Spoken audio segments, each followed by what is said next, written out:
Channel کو subscribe کریں اور بیل آئکن پریس کریں، ویڈیو کو لائک، شیئر اور کمنٹ ضرور کریں۔ انہوں نے دربار کے انچارج سے رات ٹھہرنے کی درخواست کی۔ انہیں اجازت مل گئی۔ انہوں نے رات کا کھانا مزار کے لنگر سے کھایا اور وہیں سو گئے۔ صبح جاگے اور وہیں کہیں بیٹھے تھے کہ انہیں آواز سنائی دی، میجر صاحب کیا حال ہے؟ فرار اور دیار غیر میں یہ آواز اس تیز کی مانند تھی جو سینے میں اتر گئی۔ میجر نادر پرویز نے دیکھا ایک آدمی انہیں گھور رہا تھا۔ یہ آواز اس کی تھی، کسی شک و شبہ کی گنجائش نہیں تھی کہ وہ پہچانے اور پکڑے گئے۔ اٹھ بھاگنا مناسب نہیں تھا۔ میجر نادر نے اسے کہا کہ آپ کو شاید غلطی لگی ہے، میں میجر نہیں ہوں، آپ نے مجھے پہچانا نہیں۔ اس آدمی نے کہا، آپ مشرقی پاکستان میں جیسور میں تھے، میں نے آپ کو وہاں دیکھا تھا، میں بھی وہیں تھا، بڑا اچھا کاروبار تھا، مکتی باہنی نے سب کچھ لوٹ لیا، اپنی جان بچا کر آیا ہوں۔ نادر اور طارق کی جان میں جان آئی۔ وہ مشرقی پاکستان کا لوٹا پٹا بہاری تھا۔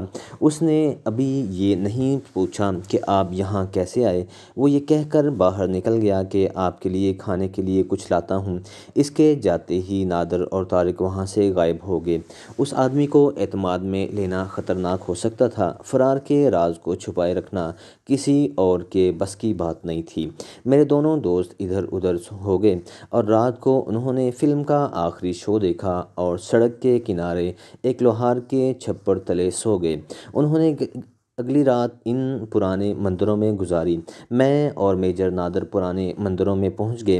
نادر کی رہنمائی میں ہم ایک مندر کی سیڑھیاں چڑھنے لگے۔ مندر کا وہ علاقہ عجیب اور پراسرار تھا۔ مندر میں ہیبت اتنی تھی کہ اکیلا آدمی ان کے اندر جانے کی جرات نہیں کر سکے۔ ہم دونوں اس بھیانک مندر کی سیڑھیاں چڑھ کر اوپر گئے تو میجر طارق کو وہاں لیٹے ہوئے پایا۔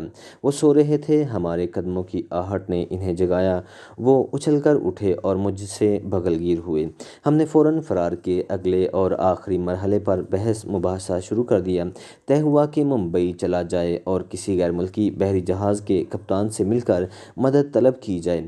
میں کافی رقم لے آیا تھا۔ فیصلہ کیا کہ میں اپنے لیے کاٹن کی ایک پتلون خرید کر پاجامہ اتاروں اور میجر طارق کے لیے بھی کاٹن کی ایک پتلون اور ایک قمیض خرید دی جائے اور ایک تھیلا بھی۔ ریلوے ٹائم ٹیبل دیکھا۔ ممبئی کے لیے گاڑی رات 9:30 بجے جاتی تھی۔ ہم دوپہر کے وقت دلی شہر چلے گئے۔ کناٹ پلیس اور چاندنی چوک سے ضرورت کی اشیاء خریدی، پھر لال قلعہ دیکھنے چلے گئے، جامع مسجد بھی دیکھی۔ جذبات میں تیزی اور تندی طوفان اٹھے جو ہماری مجبوریوں نے دبا لیے۔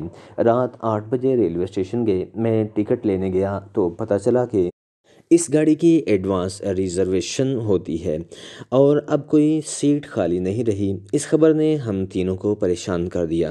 ہندوستان ہو یا پاکستان، ایسی مشکلیں حل ہو ہی جاتی ہیں۔ ہم نے ایک کلی کو کچھ پیسے دے کر کہا کہ ممبئی کے 3 سیٹیں لے دے۔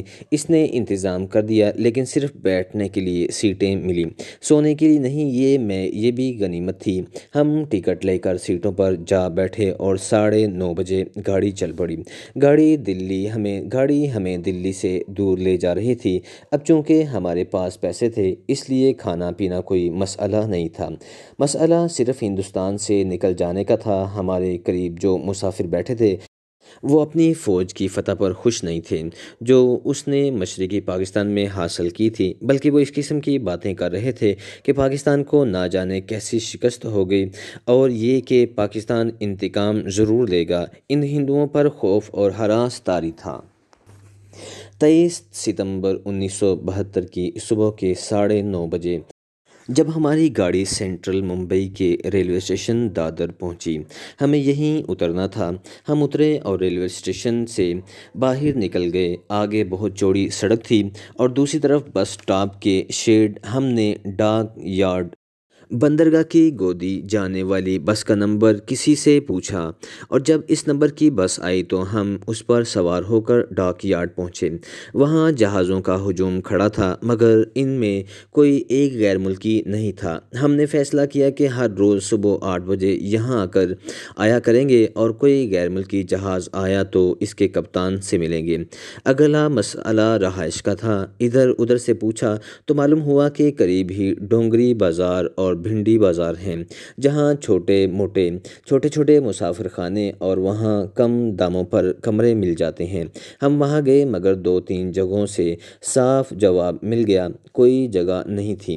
آخر اسماعیلیہ لانج نام کے ایک مسافر خانے میں بڑی مشکل سے ایک کمرہ ملا۔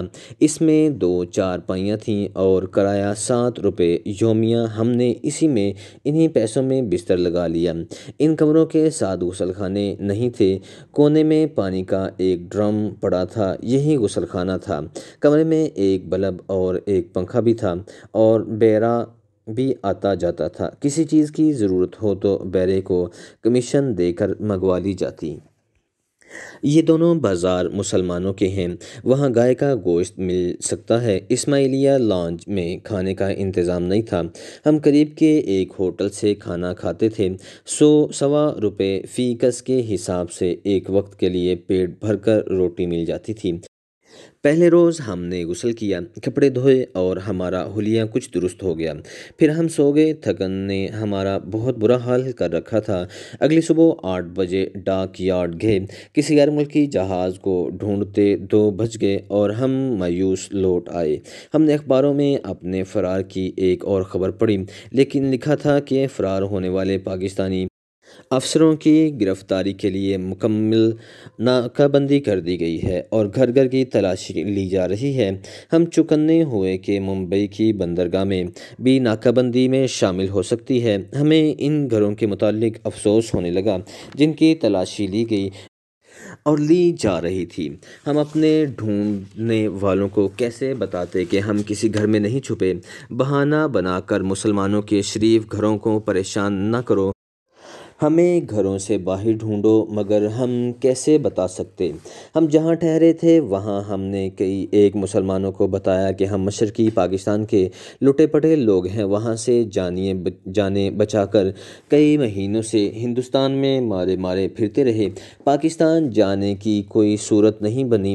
ہمارے اس دردناک کہانی سے کسی مسلمان کے دلوں میں ہمدردی پیدا ہو گئی، مگر اس ہمدردی کے سوا ان سے کچھ نہ ملا۔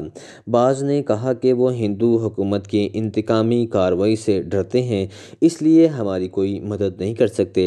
اس نے بتایا کہ ڈونگری بازار میں ایک افغانی ہے جو لوگوں کو دوسرے ملکوں کو بھیجنے کا کاروبار کرتا ہے، ہم اس سے مدد لے سکتے تھے، لیکن بندرگاہ سے ہم ابھی پوری طرح مایوس نہیں ہوئے تھے۔ بہرحال ہم نے اس افغانی کو متبادل انتظام کے طور پر پیش نظر رکھا۔ ہمارا معمول یہ تھا کہ باہر ذرا کم ہی نکلتے تھے، اندھیرے میں چہل قدمی کے لیے جاتے اور کھانا کھا کر کمرے میں واپس آ جاتے۔ نیکسٹ ویڈیو کے ساتھ جلد حاضر ہوتے ہیں، اپنا خیال رکھیے گا، اللہ حافظ۔